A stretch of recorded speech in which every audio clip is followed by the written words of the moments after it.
As her HECS debt surges, even this teacher is questioning the value of a degree.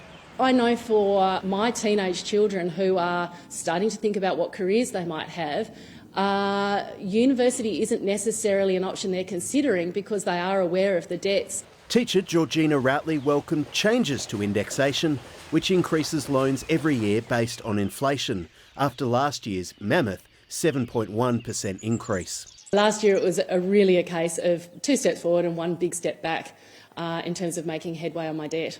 Now the Education Minister Jason Clare and the government are promising large indexation rises will never happen again. It's accepting a recommendation from a recent wide-ranging review of universities to make HECS simpler and fairer. Indexation for HECS be set either at inflation or wages, whatever's the lowest. It's a recommendation designed to make sure that your HECS doesn't go up by more than the average wage. The government's backdating it so some of last year's hefty rise is partly wiped out. Those who've paid their debt entirely will get a tax credit.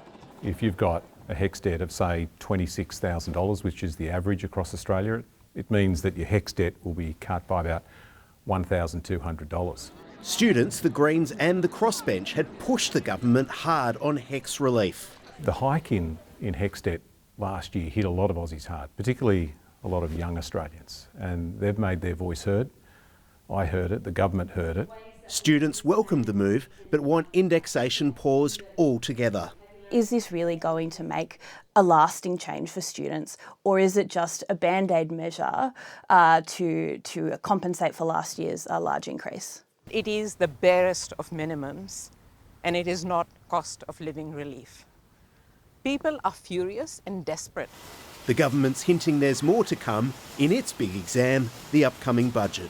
Connor Duffy, ABC News.